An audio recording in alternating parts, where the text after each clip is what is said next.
You should get litigious. That was a hit piece. Okay, y'all need to fucking calm down. It's literally the most no motion ass bullshit. It's the third way. The guys who wrote this for the Wall Street Journal are basically leaning into the institutional legitimacy of the Wall Street Journal. I will fight back, not through like litigation, but I'll fucking write another op-ed. You know what I mean? Either for the Wall Street Journal, or maybe I'll write an op-ed for the New York Times. Who knows? Okay, I'll deal with it. I don't have enough time right now because I'm fucking going to Cuba. All right, I'm a little bit busy. I don't know if you guys are aware. One, we're monitoring the situation, and two, I'm going to fucking Cuba. Okay.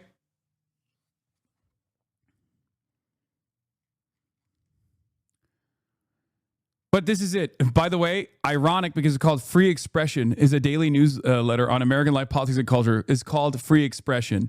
The title is, Democrats are too cozy with Hasan Piker. There's no excuse for failing to call out the anti-Semitism on the left. Okay, yeah, Cuba can wait. You have to respond to this wonkery ASAP.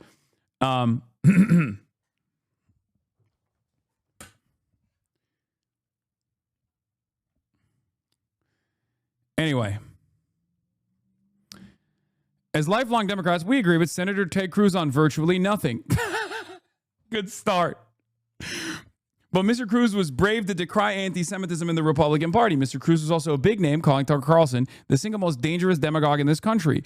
Too few Democrats have followed Mr. Cruz's lead by calling out the rising anti-Semitism on the far left. That must change. The anti-Semitism spewed by Mr. Carlson, Nick Fuentes, Candace Owens, and other far-right bigots is well documented and widely condemned. But the far left has anti-Semites too. No left-wing agitator is more influential or extreme than Twitch streamer Hasan Piker. Mr. Piker is often called a progressive, but that does violence to the term. A self-identified Marxist, he is referred to ultra-Orthodox Jews as inbred, employed anti-Semitic dog whistles, bloodthirsty, violent pig dog against an anti-Hamas viewer on his stream, compared liberal Zionists to liberal Nazis, and said, Hamas is 1,000 times better than the Israeli state.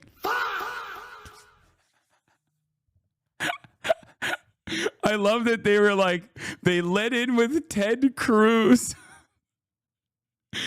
You know, guys who know how to read the fucking room, baby. Guys who know how to read the room. Hey, you know what the Democrats are supposed to do? Fucking drop a voice that is very clearly identifying the popular movement in the heart of the party for what, really? For defending Israel. Yeah, I don't think they should do that. Yeah, I don't think they should do that. I don't know. Obviously, this is an incredible smear, incredible slander. Okay. As someone who has spent every single day and will continue to spend every single other day combating anti-Semitism, it's very funny when they try to do this vicious smear, but it's completely nonsensical. And perhaps even worse, everyone knows that it's nonsensical, because most people realize nowadays that if you say anti-Israel shit, there's going to be a million fucking think pieces on how you're actually anti-Semitic. But most Americans already know that that's bullshit. What's worse is there are actual anti-Semites out there who are taking advantage of this media landscape. And the more that these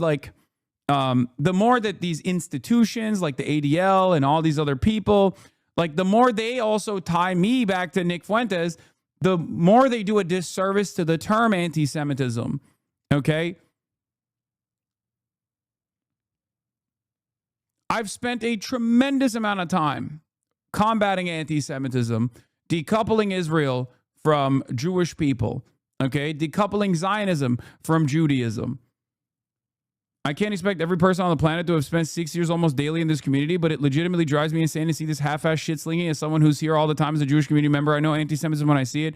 And if I thought you were the community who were anti-Semitic, I wouldn't be a 63-month sub. Yeah, it's so stupid. It's narcissistic. It's paranoid. It's idiotic. It dilutes the term. It ironically contributes to actual real anti-Semitism being fomented. And these guys don't understand that they are now in the echo chamber, not us. Okay? But there's a different tool for this, for the record. There's a different reason for why they're writing this article. And I'll tell you what it is. It's not even because they want to like defend Israel. Former Biden press secretary boosted this, to 14 total likes. Hell yeah. Former spokesman for the First Lady, Michael LaRosa.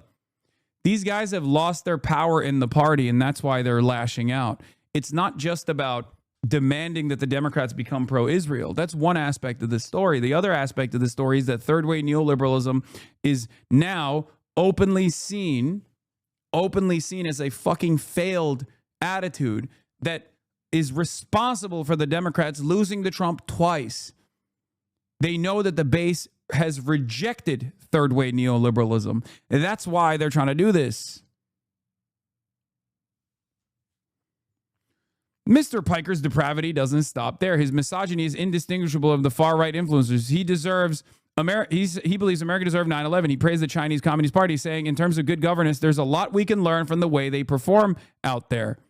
Again, totally endorsing these statements.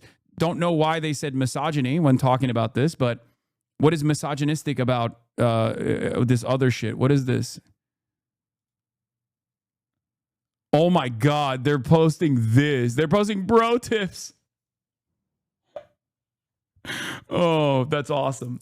Anyway, Mr. Piker is anti-American, anti-women, anti-Western, and anti-Semitic. No Democrat should engage with him. All should seek to push him to the fringe where he belongs. This isn't happening. The Pod Save America team put him on stage at CrookedCon. Abdul El-Sayed, a candidate for Senate in Michigan, tweeted a picture of himself celebrating Piker with a supporter. California Representative Ro Khanna, a possible presidential hopeful, pushed back on X against concerns we raised about anti-Semitism on the far left, declaring his pride in going on Mr. Piker's feed. Mr. Piker chimed in to support him. Handing Mr. Piker a microphone isn't magnanimous or respectful of views that test your priors. Going on a show isn't a sign of bravery or willingness to talk to the other side or to show up in challenging places. All these things do is support a bigot, but few dare to speak that truth. By the way, the guys that are saying I'm a bigot are the guys that I yell at all the time who do so much work to make the Democrats drop any kind of social progressive value. Okay? I'm the bigot, not them. The guys that tell the Democrats, you shouldn't worry about abortion rights. You shouldn't worry about trans rights. You should worry about, continuing to offer shitty, bottom of the barrel, third way neoliberal positions to the American public that has no appetite for this whatsoever. Okay? But few dare speak that truth. The only prominent Democrat to call out Mr. Piker's bigotry directly so far is New York Representative Richie Torres. Again, a blossoming figure of progress in the heart of the party that truly understands. Have you guys noticed that Richie Torres shut the fuck up about Israel?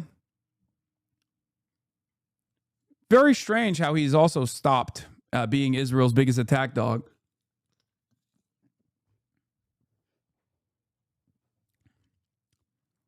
The other Democrats must follow suit. They bring up Richie Torres' idiotic letter to Twitch. Left-wing anti-Semites are savvier than the Nazi endorsers on the right who marched in Charlottesville and sat for dinner with the president. The anti-Semites of the left cloak their attacks in critiques of the present Israeli leadership. Many American Jews, including us, abhor Israel's current leaders. Criticism of Israeli policy isn't anti-Semitic. The Israeli-Hamas war was a humanitarian catastrophe for Gazans. Oh, shit, you scared the fuck out of me. What is all that? Okay. No, I don't want it.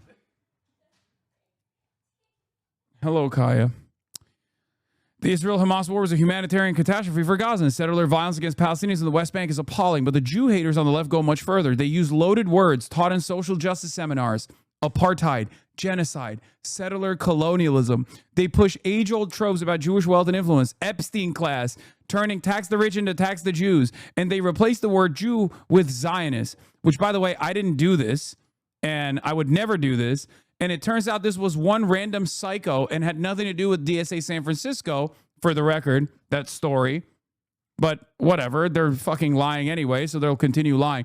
And they replace the word Jew with Zionist. This language is more than offensive. It can beget violence. Last year, an alleged murderer seemingly inspired by left-wing rhetoric killed 2 people for the crime of being at the Capitol Jewish Museum. That's a crazy way to explain that story. Democrats must understand that accepting anti-Semitic figures like Mr. Piker into the mainstream puts Jewish Americans' lives in danger.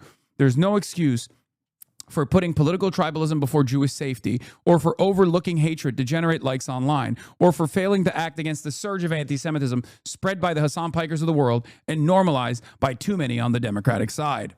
We are all for a big tent, but the Democratic Party needs to draw a line in the sand. Hasan Piker and his fellow Jew haters belong on the other side. Let's look at the comments now. Hi, Randy's husband here. I bristle at the comments that many American Jews abhor Israel's current leaders. This one does not. The October 7 attacks make clear that the Iranian axis is only prepared to deal with Israel on a violent basis. Okay. I applaud the authors for calling out Mr. Piker as well as Tucker Carlson's anti-Semitism.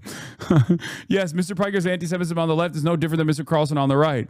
It's so easy to blame the Jews for everything. So much is jealousy. Okay, Wall Street Journal is so fucking so unimaginably right-wing. It's a right-wing shithole over there in the comments. Here's a thought. If you're a Democrat, as the authors claim to be, don't vote for the party that hates your ethnicity and wants to see you and your countrymen eliminated. Yeah, vote for the Republicans, the party that is known for not hating Jews, the party that is currently, is trying to figure out if the Holocaust really happened, or if it did happen, how deserved was it? That's the party you should vote for, American Jews. Totally.